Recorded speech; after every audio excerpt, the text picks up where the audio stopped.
You can cry and cry until your eyes are red. You can toss and tumble on a sleepless bed, but you're wasting your time trying to lose the blues. Lose the blues, lose the blues.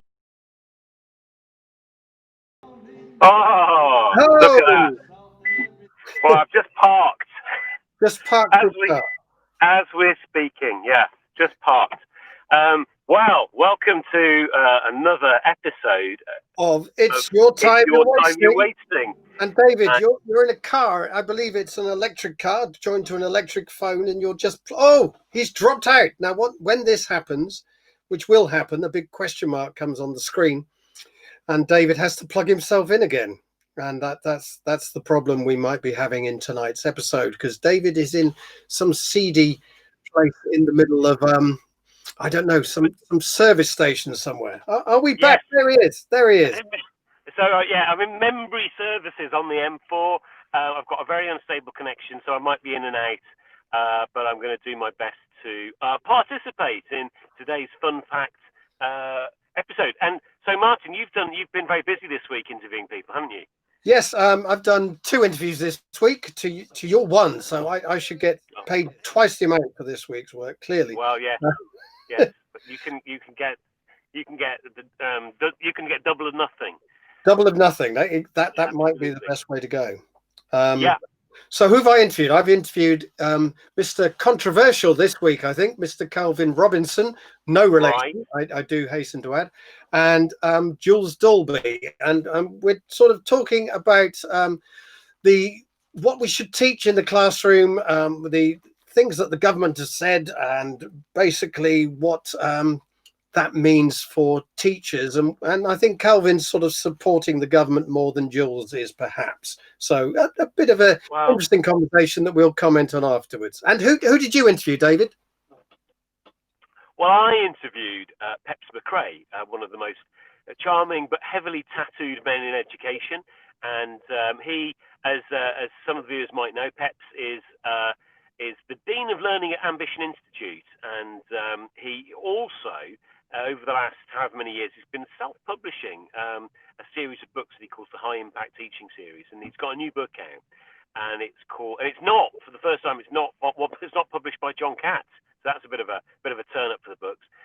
So it's called Motivated Teaching, and so Pep tells us a little bit about how in our teaching we can harness the power of motivation to make children work harder and all the rest of it. We should listen to that now, should we? Oh, absolutely. Let's go straight into that. Very pleased to have Peps Mccrea in the studio with me, in a virtual studio. Peps is the Dean of Learning Design at Ambition Institute, and in his spare time has found time to write a series of what he calls high impact teaching books, the latest of which is this little gem, Motivated Teaching. And like all of Pep's books, it's an absolute masterpiece of brevity and concision. He manages to pack so much information into such little space that pretty much 4 or 5 times a page you'll be going, my goodness, that's useful. Peps, thanks for talking to us. And can you tell us a little bit about the how you got into your writing these books and something about your distinctive, concise style? Sure. Well, firstly, pleasure to be here. Thank you so much for having me on, David. Really excited to be talking to you, but also to be having a little bit of a chat about these books, because, you know, as a fellow author, you will know just how big a part of your life they end up occupying. I started the kind of origin story of the High Impact series goes back about 8 years ago or so, where Stephen Lockyer, Mr. Lockyer on Twitter, was round at mine for, I think, barbecue. Oh, Lord. I think we might have lost Peps. In a year.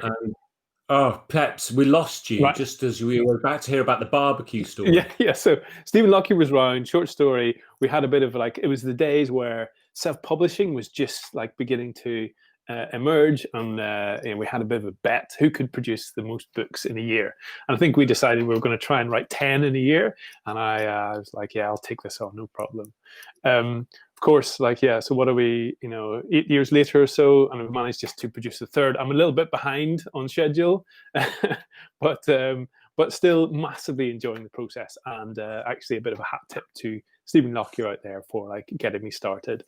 And really, at that stage, I was a senior lecturer at the University of Brighton, running the PGCE secondary maths course there. And one of the things that kind of frustrated me a little bit about my job was that every time I'd go out and observe a student or talk to them, it would often come back to the same thing, that their lesson planning wasn't quite good enough. And that was one of the roots of the kind of causes of like underperformance, or not underperformance, but that's where the highest leverage intervention I felt there could be. And so at that stage, I looked around and couldn't find any books on lesson planning, and decided to simply write one. And that's really been the story of all my books, I suppose, is I've got to a point where I've realized or recognized that there's something a bit missing from the library, as it were, and decided just to write my own. You're right, and I'm very pleased we are too that you've done that. So there is lots of, for instance, lots of material out there about motivation, but it's disparate, and you've collected it all together. And if you don't mind, I've been reading through, and I've got a couple of questions. So you, if you're happy to take them. So the first thing is, the book is organised around 5 central motivational drivers. Can you say a little bit about what those 5 drivers are? Sure. If I can remember, you might have to help me.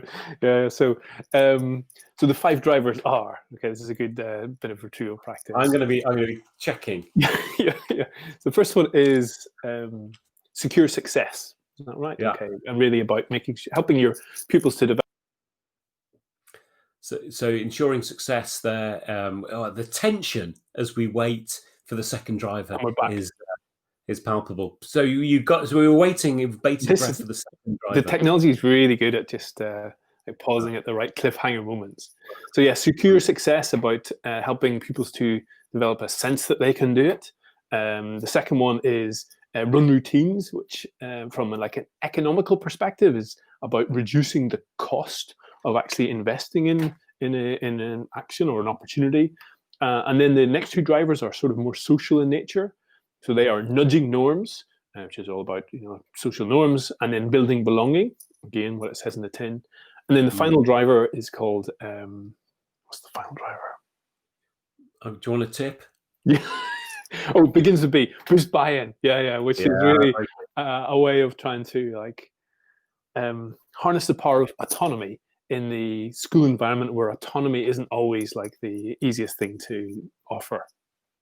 Okay, and the observant amongst you will have noticed that these all alliterate, and which makes them really easy to remember, doesn't it? Well, in theory. So one of the things that you say, and I think it's a really good point, is that you make the point that motivation is specific to context. It isn't a general skill. Can you tell us a little bit more about that idea? Yeah, so I think that the more I read around this subject, the kind of more I began to understand that it really is motivation is best thought of like as a inclination towards investing in a particular opportunity. And the opportunity itself and the environment in which you're in, or the situation that you're in, really changes or can change quite drastically your motivation towards something. And so rather than, often in school, I myself, and I've heard other people talk a little bit about, little Billy is motivated or not. Actually, that's perhaps not the most accurate way to think about motivation.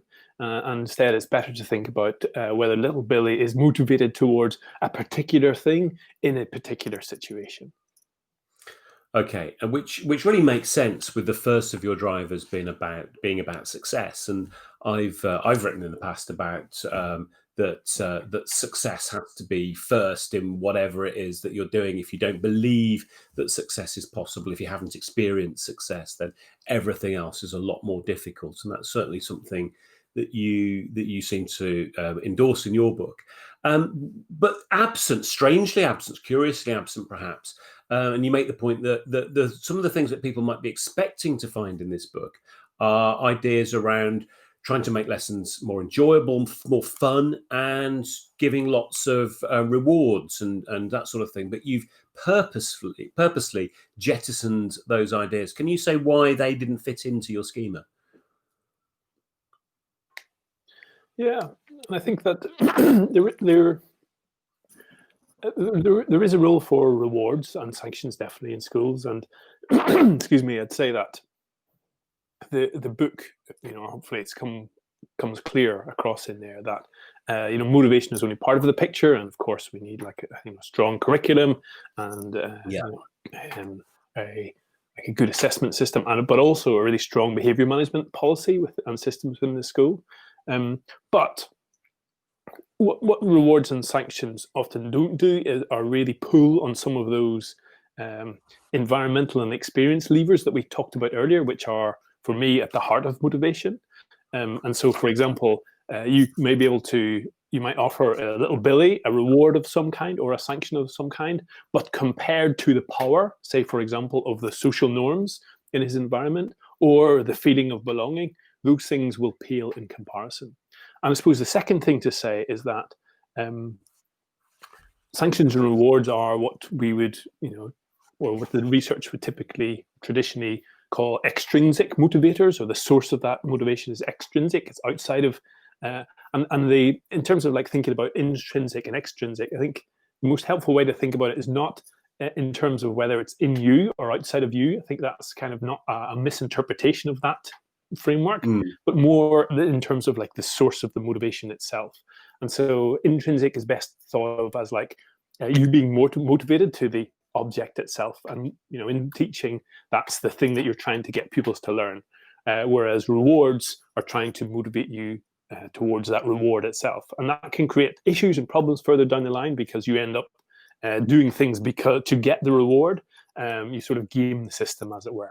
And so really the book is all predicated on this idea that as far as possible, we want to orient pupils to want to invest in the actual thing itself. Now, the big challenge for teachers is that it's kind of hard to change the thing itself. We want pupils to learn about fractions on a Friday afternoon. If we substitute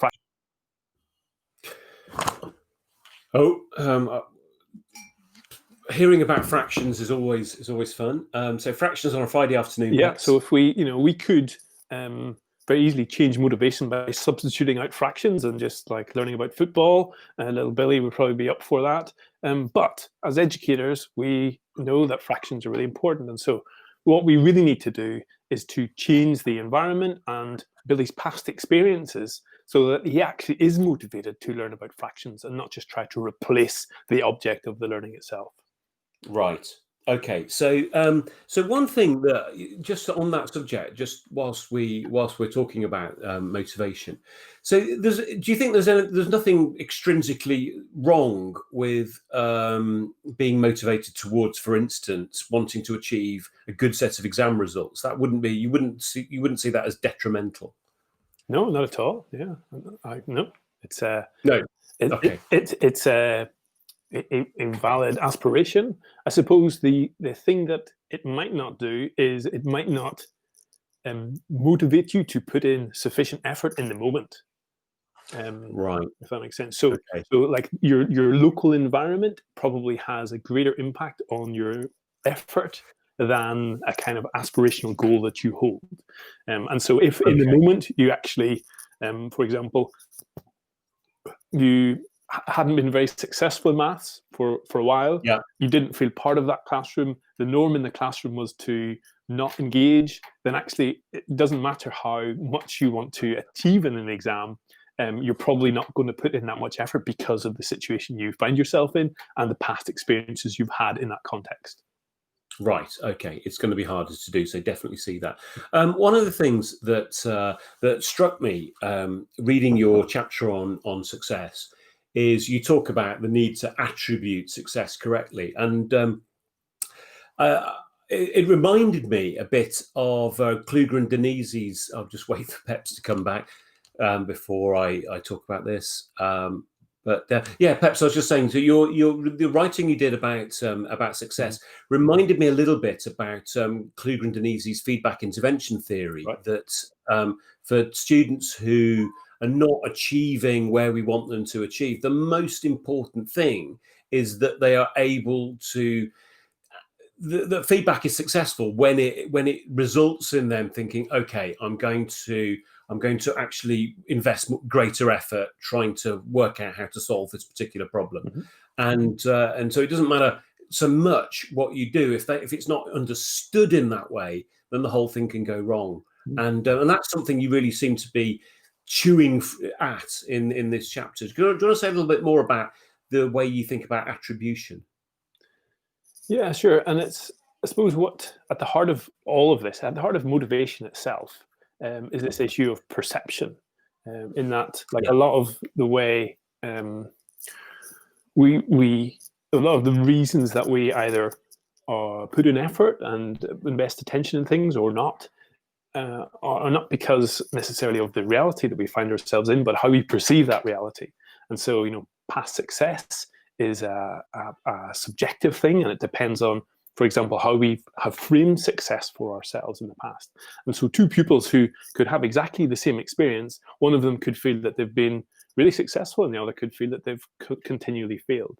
And so how we, feedback is a really central vehicle through which we can help pupils to develop more accurate attributions, for example. And so helping them see that they are, not only are they, accurate or inaccurate in a particular example, but that through that feedback that you're helping them to understand that they can do better, I suppose, but also even further than that, they are part of the community. Obviously, being part of the community, important. If the community believes in the same things that you do, then that's even better. I was doing a bit of summing of where I thought you were going with that, Peps. Great. I'll let you sum up, David. No. So, one of the things that I found quite interesting in that is the way you talk about the power of proficiency. And I'd be interested if you could summarize some of your thoughts on proficiency. Sure. Well, this is like a really tricky thing for me to try and wrestle with in the book, is that the role of proficiency and how essentially that is at the heart, I think, of motivation for me, is feeling success, but success in what? Well, really, it's success in the object of the lesson, the thing you're trying to learn, and the highest levels of success come whenever you feel like you're getting it, you're getting smarter, you're getting the hang of something, you're feeling proficient in something, and when you do, like, you dig into the literature around this, it kind of becomes clear that proficiency can be a really powerful source of value in lots of different ways. So it's even the most basic feeling of being fluent at something can make you feel good. And so there's from a neurological perspective, there's a bit of a dopamine release that will encourage you to go back to that experience again. But then, all of the other things that come with proficiency as well, because you know more, there are more curiosity gaps. And so you see more opportunities for you to learn more.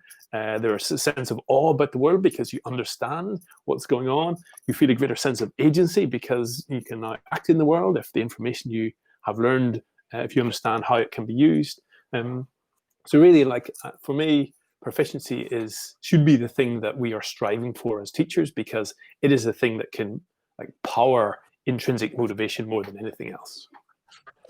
Very Brilliant. pleased Thank to have you. Peps That was Mccrea, Peps there talking in the studio with me in the virtual about studio. Peps is motivational teaching the dean of learning I'm design. going to talk about that in a second. What I'm very interested in here is the TV quality, the way things are dropping out. We're like the early days of Alexandra Palace here.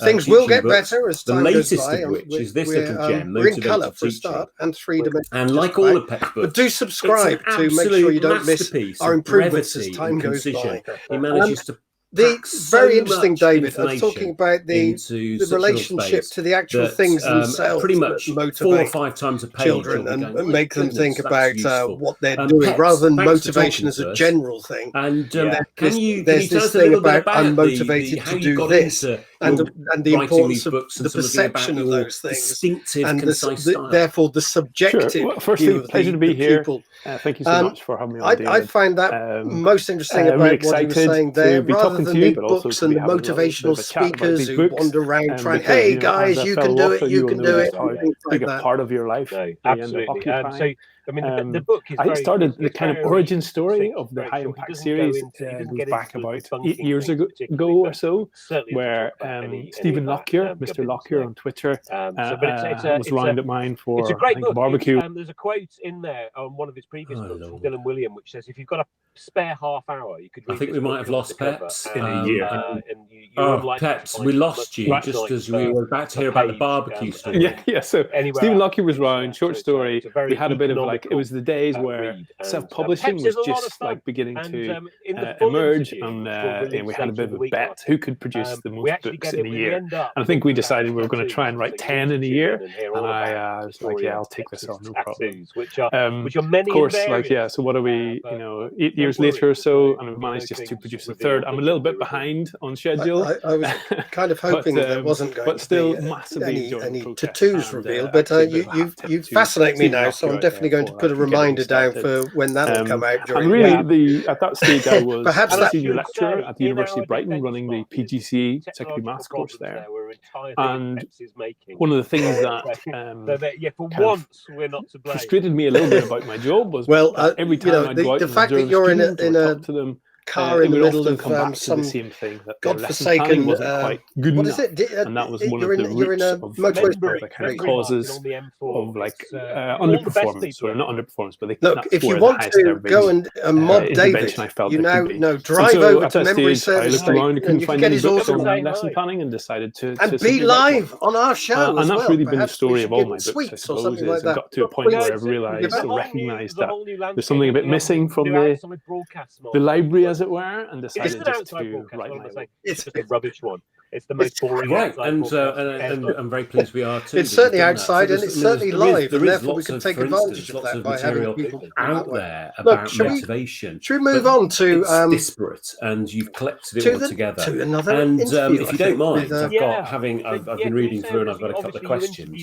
So you, if you're happy to take them. So the first thing is, book is organised around 5 central I think it's the motivational cultural drivers. controversies side. Can you So say a I'm little looking bit at about what those 5 drivers the are? government's talk if I can about remember, whether you might you have should to teach help me out here, Dave. from. Yeah, so, I think people saying so the 5 debunking drivers capitalism are, because it's a good, and all that, thing to reflect in. I'm going to be and checking. those things that were talked about The first one from a is, conservative perspective and secure perhaps from a success. more radical Right? perspective, Okay. And really about and making see helping your where we can pupils to draw develop. some lessons from that.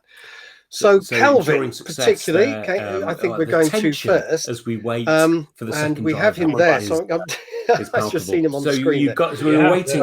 I thought I was technology is really good at the beginning of the interview. There's some news about Calvin in the interview, which you might not know about. But then, of course, I didn't know about the Lawrence Fox.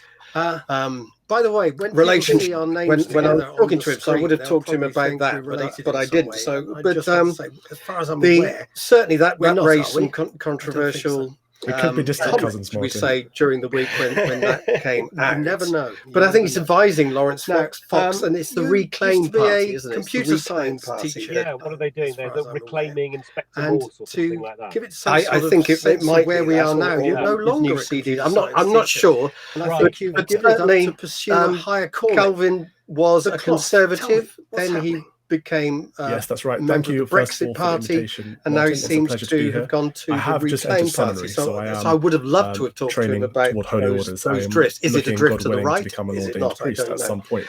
But let's have a look what he says and see what you think, my David. vocation. So I've always been teaching. Well, I've been teaching for the last few years, and that's been a strong focus on academic excellence, as it should be.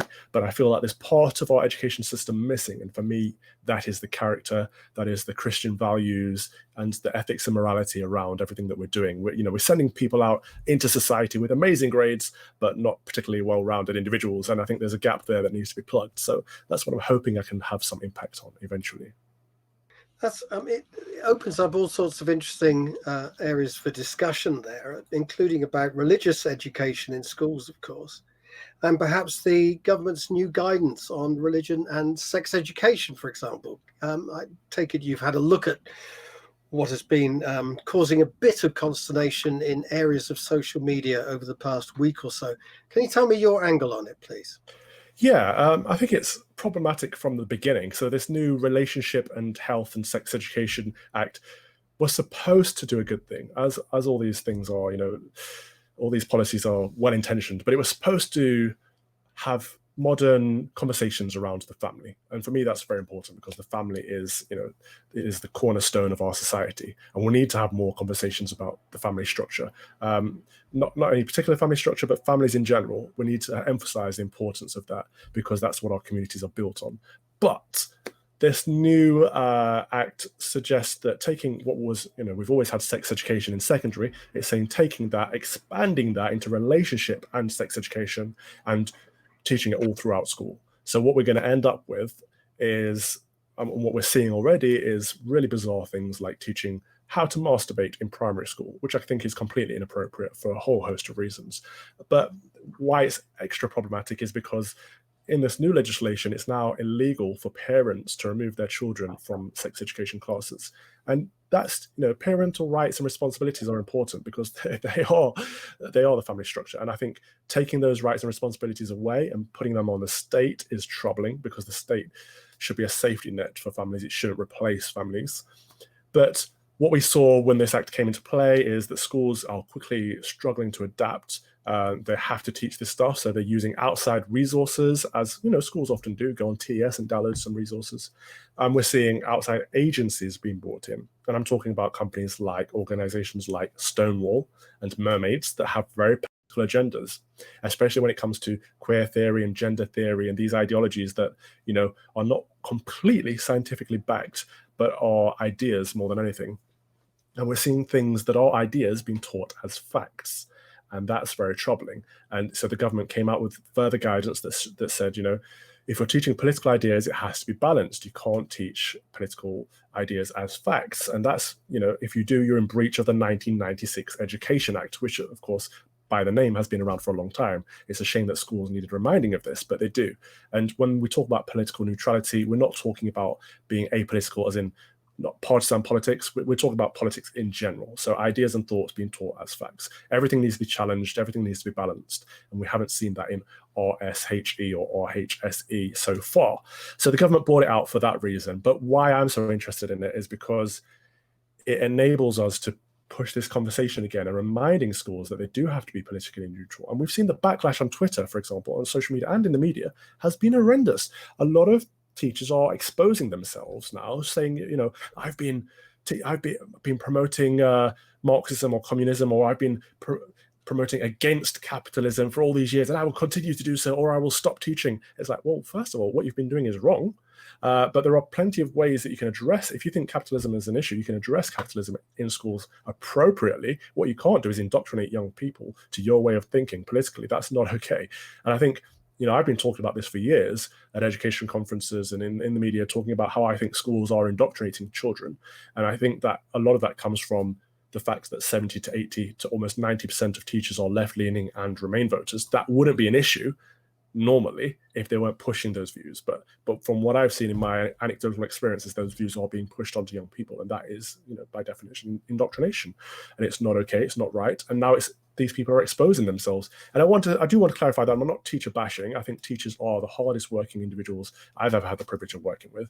I've worked in industry, I've worked in schools, and teachers are fantastic. But there is a groupthink. There's a hive mind mentality that, we're all right because we all agree and we're all left wing, we're all Remainers. Brexit's evil, Tories are evil, and they're wrong. So it's okay to talk about them in a negative way. It's okay to have this approach. And actually, it's not. And we need to remind them of that. And I think the government's done well in this guidance, even though they didn't do too well in launching this Relationship and Sex Education Act in the first place. So they've balanced it out a bit. But where I come into this is, obviously it's Black History Month at the moment in October, which also has is problematic for a whole host of reasons. But what I want to make clear is that schools don't need to be teaching political ideas as facts regarding Black History Month. It's okay to address it if you must. a lot of good schools don't. Michaela School, at which I'm a governor, don't even address Black History Month because it's pointless. We teach history on the curriculum anyway. It's very broad, it's very balanced. We don't need to have a specific month for a specific race. As a Black person, I find that troubling anyway. Is that to say that my British history isn't my history? I have to have my own special Black history. But before I go off on a tangent, what I'm saying here is that if we're going to teach Black history, do it right. So I've teamed up with some other educationists to provide some positive resources that schools can pick up and use, and they'll talk about in one I created, we talk about the Commonwealth contribution to World War II.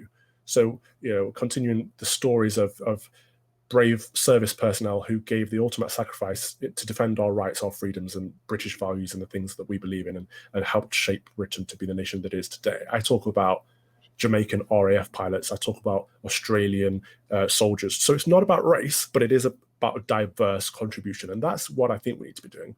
So rather than saying what you're doing is wrong, what I've tried to do is say, here are some positive alternatives to help if you really want to teach Black History Month without compromising yourself by teaching critical race theory, these things, these ideas like white privilege, without teaching them as a fact and compromising yourself politically and thus breaking the law. Here are other ways of going about it. So Don't Divide Us is a campaign group that we've collated some resources and created some to help schools, and hopefully that will help teachers and schools, but also parents as well. A lot of parents have been reaching out to me and reaching out to our group and saying, our school are teaching political content. They're teaching white fragility. They're upsetting young white kids and telling them, you're racist, you're unconsciously racist if you're not even overtly racist, and upsetting the balance and stoking racial tensions where there were none, and telling Black kids that they're oppressed, they'll never amount to anything because this systemic racism in this country is holding them back. And again, I think that's a negative mindset. Flip it around. Sorry, Calvin, that was a very wide-ranging answer to my question. Thank you very much for filling out the whole picture, if you like. No, not at all. The whole thing that you are I can talk about that all day, Martin. A couple of questions there. One of which is about relationships and family. Now, I live in a road where just up the road, my neighbours and the next door neighbours was the couple next door are two men and have a child, and the couple next door to them are two women, and they have a child as well. So they're family units that are same sex. Now, are you saying that those units should not be taught in schools? Are you saying that they should be taught as not normal or not family structures? Or are you happy to say that these are perfectly legitimate family structures, for example, and it's the family idea of it that's more important? But what about then the families which are even more untraditional, perhaps where you could say that, I don't know how far you want to put it, but perhaps a trans couple, etc., etc. You tell me. It's a very good question. To me, the most important thing is family. All the evidence suggests that kids that come from a stable family environment do better in school and later in life. And if you have a broken family, that's not to say that single parents are bad or wrong or anything, but if there is a breakdown in the family, that is detrimental to the child. We have all the evidence to back that up. So what we need to do is emphasize how important maintaining a stable family is. I'm not here to prescribe what type of family that might be. If that's two men, two women, you've got a very diverse neighborhood, by the way. That's it is what it is. All I'm saying is that having two parents, looking after a child, splitting the workload helps. The stats back that up. But that's not what relationship and sex education is pushing. A lot of these resources are saying, if you've got a tomboy as a daughter, you've got a girl that's maybe likes playing with action men instead of Barbies, perhaps she's in the wrong body. And it's all about pushing that gender theory in that, we should look at stopping using puberty blockers to stop that young woman from becoming a woman. And that's very problematic to me. Okay. And before we get into that, again, we're opening up a huge... There's so many cans of worms. huge problems for perhaps some of our viewers on these things. What I am interested there, you're saying about the single parent family and the problems that can engender further on down the line for a child who comes from that background, which is not necessarily, of course, all children who come from that background are going to go through problems necessarily because of that. And some with come from a background of a heterosexual couple might have problems because of the couple not getting on, etc., or abusive. All these things that could be happening in the family home. Are you suggesting in the lessons that how would a child from a single parent background feel if they're being taught that this is not necessarily the ideal background to come from? I'm not saying that's something we need to teach. I'm just saying that's something we need to promote. We need to promote families as a society, as a community. I don't think we need to teach necessarily that this is a better way of having a family. I think as a society, we need to promote family values. There's a difference there. I'm not saying any of the books we use in school should prescribe any particular model of family, none whatsoever. And, like you said, people from two-parent families may go through difficulties. Likewise, people from single-parent families, I was from one myself, had a very good childhood, very good upbringing. It's not to say that that's not possible. All I'm saying is the stats and the evidence suggest that kids that come from a stable family home with two parents do a lot better because they've got more support. And more support can never be a bad thing, can it? And those, and as you say, those families could be same-sex families as far as you're concerned, same-sex parents, and that still offers some sort of stability that you suggest is an important thing. Is this politically biased, though? Is this very much from the right? Family values, a conservative, traditional way of seeing the world. Is this in itself politically biased as a way of teaching children that these things might be the way forward? Well, I'm an evidence-informed practitioner, and I think if the evidence suggests that a strong family unit is the best way to raise a family, then so be it. But yeah, it is politically biased. It is because it's British values, it's Christian values, and British values are based on Christian values, and to deny that is nonsensical. But it's not politically biased in the sense that it's pushing ideas as facts, because we're using evidence. Okay, so if the evidence, so is British values scientific? I mean, no, I'm not quite sure on that. What do you mean? Not the evidence, entirely, but in this instance they do line up, and that helps. But where I'm talking about political issues, I'm talking about modern issues that haven't been challenged, haven't been debated, and have quite often been debunked and aren't scientifically backed up, such as gender theory, such as critical race theory. Critical race theory is the one I talk about most because I have most experience in it. But to teach these things to young people when it could be potentially detrimental to their well-being is not good. Okay, but should schools teach critical race theory, but in a context of lots of other theories, for example? They can teach about critical race theory, but I wouldn't say they should teach critical race theory. I wouldn't like to see my kids, if I ever have kids, being told that if they're white, they're privileged by the color of their skin, and if they're black, they're oppressed and held back by a racist society, because I don't believe we live in a racist society. I do think there are elements of racism that we need to work on, but this isn't a racist country. It's tolerant, it's inclusive, it's diverse, it's amazing. That's why I live here. But there are elements of racism within the society. I think you'd agree with that, and that has to be challenged in some way. And schools are in an awkward position here because perhaps they haven't got the breadth of knowledge within the school, within the staff, perhaps, or within the materials that are out there, which is why they're reaching out for certain materials from certain organizations. Is that right. How you? No, I think if we see racism in school, we address it. I've worked in a lot of London schools. Most of the racism I've experienced in London schools has been anti-Semitism, and wherever I've seen it, I've stumped it out. But it's so that we can do as teachers, yes. But at the same time, schools aren't here to fix societal problems. Schools are here to pass on knowledge, right? It's not our job to fix the remaining issues of racism in society. That's our job as a society, as a group of British subjects to work on. I don't think schools can fix every problem.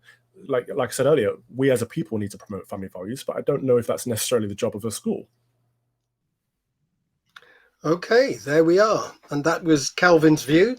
And in the interest of balance, we're going to go over in a second to Jules Daulby. We come in talking about gendered cheese, but the rest of the conversation was focusing, believe it or not, a bit on the Falklands, and also we'd talked about Margaret Thatcher and the Women Ed Unconference that happened the weekend just gone. So if you want to see stuff about Margaret Thatcher and Women Ed, then do make sure you catch the full interview, which will come out during the week. But gendered cheese, and then some ground we cover on COVID as well. Bring it on.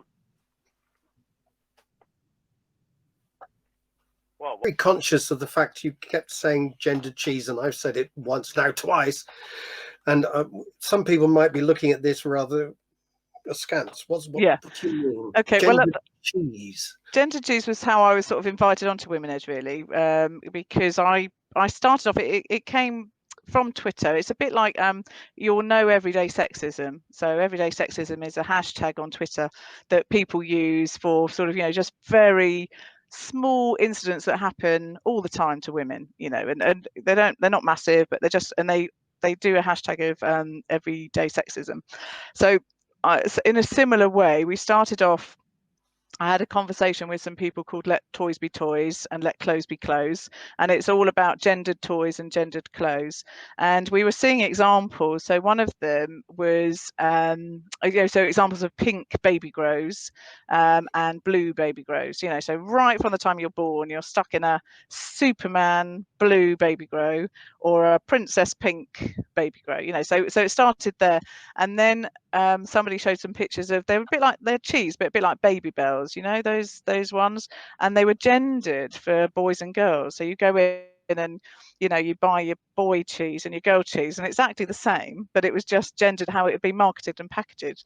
So that was, I think that was the one that tipped me over the edge, really. And then it just became gendered cheese. So then anything that we labelled that looked like it had been uselessly or unnecessarily gendered, we would then tag it with gendered cheese, and that's become a sort of unofficial hashtag of Women Ed, really. So I always do a silly 5 minutes at every unconference on the crazy things we've seen. But it does link to the serious side of that for Women Ed, is that the marketing and the things you see then become part of what you believe you are. And and that's why I say, so my chapter, we've got a book called Women Ed, and it's called 10% Braver. I've got a gendered cheese chapter in there, which I've written, and it's called Pink and Blue Damage Us All, because it's the idea that if everything's pink for girls and everything's blue for boys, then that's damaging for both sexes, you know. So equally, girls might not feel they can be builders, but boys don't feel they can be nurses.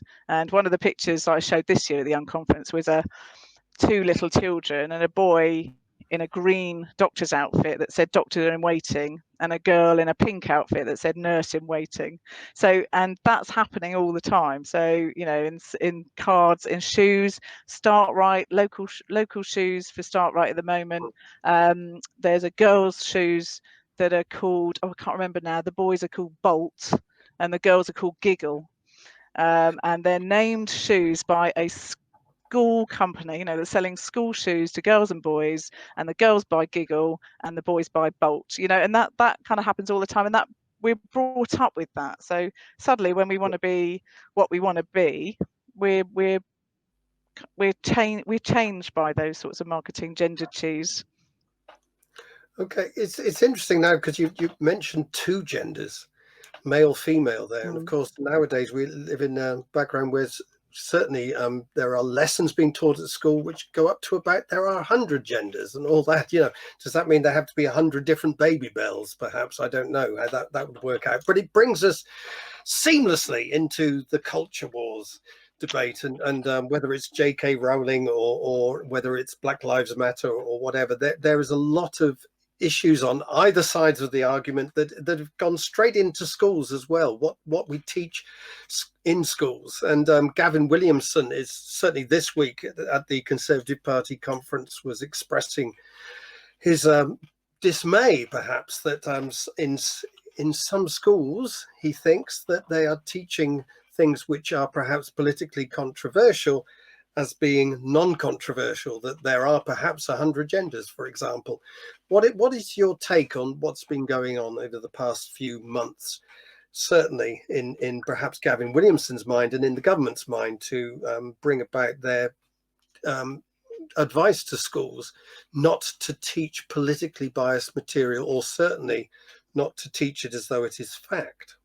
It's really interesting, isn't it, though? Because I think while you're talking, I'm listening to his own bias about what he thinks it's acceptable and what isn't acceptable to teach. And that's the problem. And we know that, Martin, on Twitter, don't we? That part of the problem is we all think children should be taught a range of views and opinions, but it's whose views and opinions and which range that none of us agree on. So Gavin immediately clearly has an issue at the moment around discussion on gender and issues with, I think, charities like Mermaid who support transgender children. So I think unpicking his own difficulties with what he thinks is acceptable might be our first port of call. As teachers, I think we're really good at being balanced. And I know teachers on Twitter, I agree with some and disagree with others, but generally I think we all have the same point of view that we should be teaching a range of views, but they have to reflect what is appropriate, I think. But you know, that we can unpick that for hours, can't we, about what is appropriate. So I would say if there's children in a school need to know that they are okay, that whatever they fit, and as long as they're not being illegal, being sexist or racist, or any of those protected characteristics, that's what we have to teach. Then, but equally, we need to make people feel welcome. So that's what, you know, if you've got children that feel that they're wrong because of what they're being taught, that's an issue, isn't it? I think so. I think a lot of it's come up. I mean, I've talked to Calvin Robinson about this. I don't know if you know Calvin, but the Brexit campaigner, yeah, he's got quite a conservative view, should we say, with a small c, about morality and and the type of politics that should be taught in schools. Mm-hmm. He's open, I think, to debate, like you yourself, also open to having debates in class and having a range of views taught. But it does come down to perhaps points where you do get British values is one thing, perhaps it's morality is another thing, and even these are contested areas, of course. But how can we draw this straight? Well, it's quite a wiggly, wavy line, I suppose, between two sides. How do we draw that in classrooms? It's quite difficult, isn't it? It is really difficult because, you know, down to, I've heard like we're not allowed to be political in school. You know, that's what the government are telling us. But you're allowed to be a Labour or a Brexit, like Calvin, campaigner. So, you know, that is an issue. And thank you. Oh, look, I've been brought a cup of tea. This is what schools are like. This is a really tired teacher that has brought me a cup of tea. Thank you. And so I've lost my thread. My tea is made. What were we saying? Let me have a sip, and then you can remind me what we're talking about. It's trying to draw that line between the line. So so I can be, if I want to be, a Labour councillor, but I'm not going to bring that into school and tell all Conservative families or Tory families in school, you know, that they're wrong.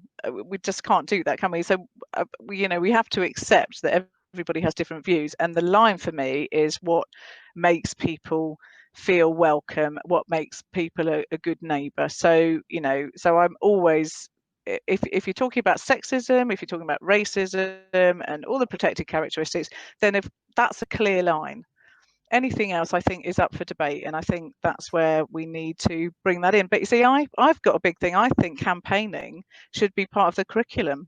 Much more interested in that than maths.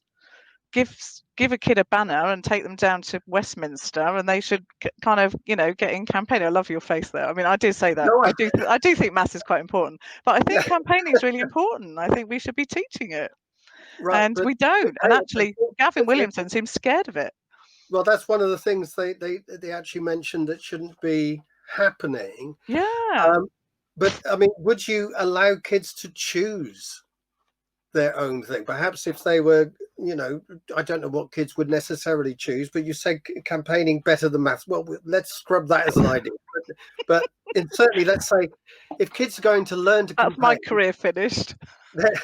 and they choose the campaign, let's say they're all Brexiteers or something like that, you know, and Dorset they might indeed be, for all I know. Would you support them, or is it going to be environmental concerns perhaps steered? This is I think where people think these things happen from. The teacher steers it gently in a certain direction. Yeah, but don't we all do that? I mean, that is really tricky to remain completely. I mean, even the BBC can't do it. So you know, so we can't. I try, and I'm sure all teachers do, to remain as unbiased as possible. We had a very good discussion recently about Weymouth Football Club and racism.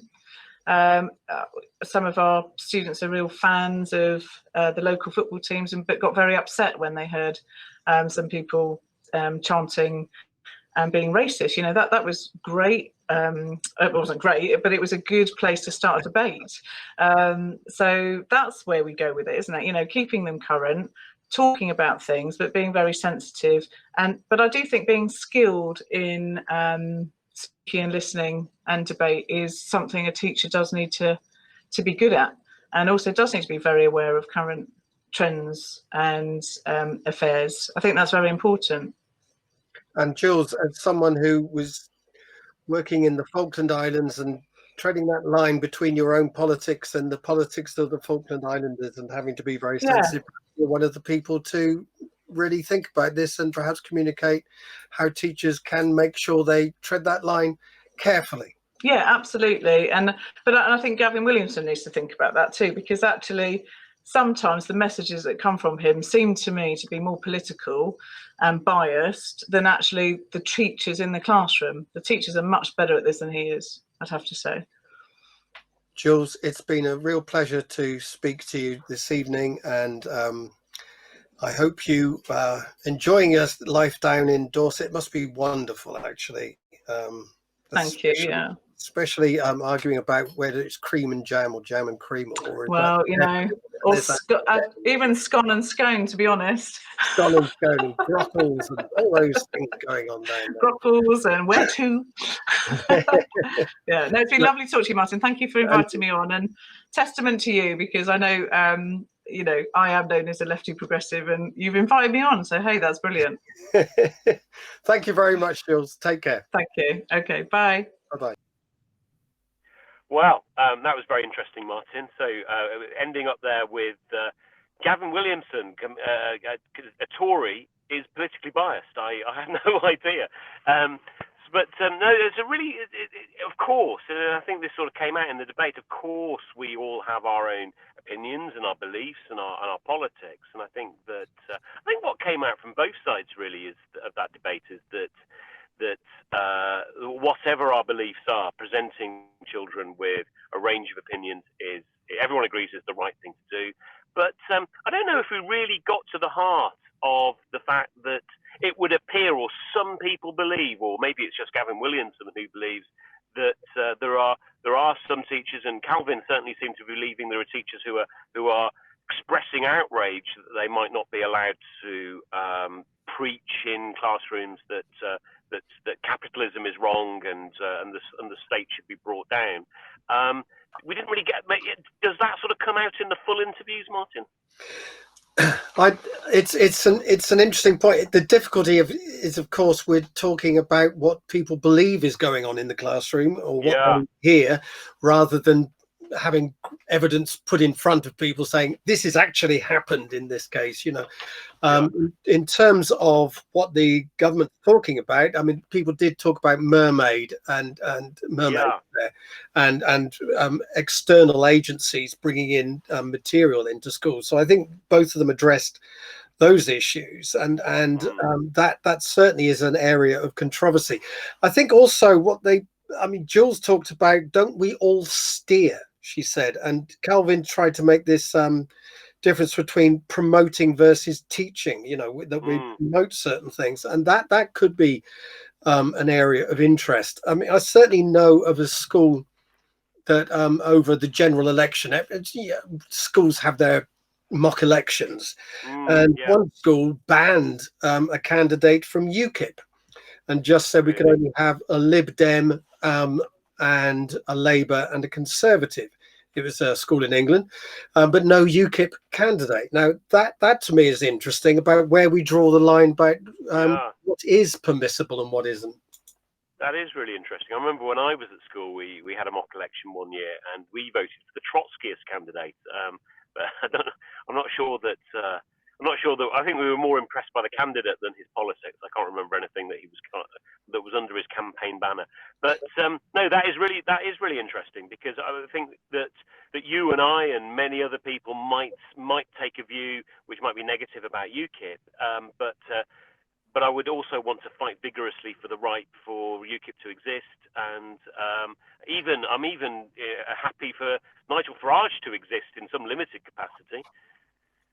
Yeah, but where does the line get drawn if you say that certain things are beyond the pale and certain things aren't beyond the pale? You know, and your question trying to express there. No, exactly, and I think your question, I think, was where you were saying, would you be happy for children, to teach campaigning where children wanted to campaign for things that you personally thought were wrong? And I think that's the really interesting thing, because one of the issues around the school strikes that we had last year, where Greta Thunberg was leading the example of getting children to strike from school in order to protest about the environment. And many schools took the view, my own daughter's school took the view, that they would be tolerant of children skipping school for the day in order to protest. And so other people raised the opinion, well, if you're going to do that, what if children skip school to go and protest for things that you think are politically unpleasant or unpalatable? Should we defend their right to truant then? And of course, I'd say of course. I think most people, if children were saying no, we don't want to come to school because we want to go to a British National Party rally, would feel distinctly uncomfortable about that. Yeah, and I think it's interesting, particularly over the time perhaps of, and this has all been called into question because of this, the Brexit referendum, where people got the impression that everyone, because teachers thought that Brexit was a bad thing generally. I mean, I don't know the percentages, but I think it was heavily remembered teachers were generally, the controversies that came out of that, the unconscious bias, perhaps, that you accept that everyone agrees with you in the staff room, and perhaps that goes into the classroom as well.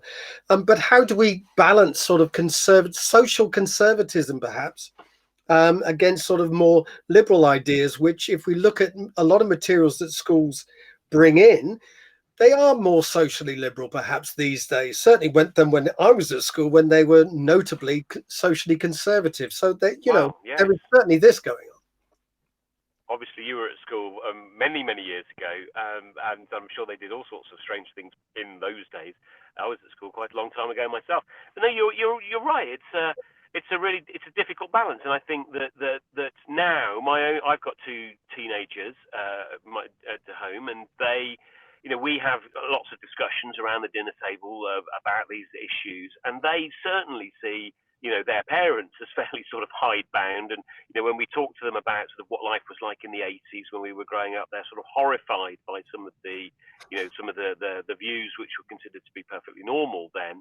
And, and I think that 10, 20, 30 years down the line, some of the things which are being discussed now as that we're sort of up in the air about will be seen as perfectly normal and reasonable, and the debate will have moved somewhere else, and we'll be getting outraged about some things we haven't even thought of yet, probably. And perhaps all those, that dim and distant past when I was at school, things like I think Calvin mentioned this, that British values and Christian values were just taken for granted. We didn't have to sort of say British values. But there is something about saying these are British values that is ultimately quite conservative with a small c. And the radical voice of there, which might be some teachers, might object to the very idea of British values themselves being taught. Yeah, I think British values was always a controversial sell, wasn't it? I mean, my school that I went to was a Catholic school. So we were taught Catholic values, and so that particularly came out in sex education. That we were explicitly taught that that abortion was wrong, and we got to see lots and lots of anti-abortion videos and that sort of thing, and that was taught as fact. And I think I'm obviously my own children don't go to a Catholic school, but I'd be distinctly uncomfortable if they were being taught that. I would want them to be taught, Catholics believe this, other people believe that. You've got to make your own decision. And so it's really difficult. What are these? The British values that we're talking about. Things like that. I suppose they're considered to be things like tolerance and rule of law and democracy. Are they inherently British? Well, of course they're not, because lots of other countries profess to share those values as well. Are they always going to be British? Might there be a time when those don't represent the majority view in Britain? Well, it's distinctly possible, isn't it? Well, there was certainly the argument, of course, with Parliament recently that the rule of law was something that the government was prepared not to take as a British value, perhaps, or certainly not one of their values. But it is interesting that the radical voice, I mean, apparently the reason that COVID rules do so well in certain societies is because the populace in those societies do as they're told. Whereas in other societies, perhaps a bit more libertarian in some ways, perhaps ours is, that we don't like doing as we're told, and we sort of complain a lot. And as soon as the government sort of puts something forward, we argue against it immediately. But hey, we've come to the end of the show, which means we've got to do the raffle, Martin.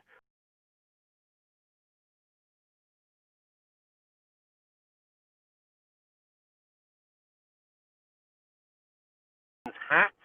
And the prize this week is we've got a couple of copies of Phil Beadle's book, The Fascist Painting. So, Martin.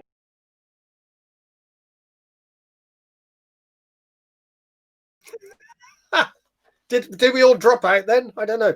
The first one is 1, 2, 3 Chin Words. So 1, 2, 3 CINWRZ. I don't. It doesn't sound like a real name. And the second one is Clo. So if you are either of those people, please get in touch via the email that was on the screen and might be on the screen on the way out. And it's in the description underneath the this program on YouTube. If you look below, you'll see it there. So look out for the interviews next week. They'll be released, and therefore you need to subscribe. Tick that bell as well, I've been told to say, and like it. If you like tonight's show, please like away. And I think David has to drive himself home now, and I have to go and eat something. I hope you've enjoyed yourselves, and see you next time.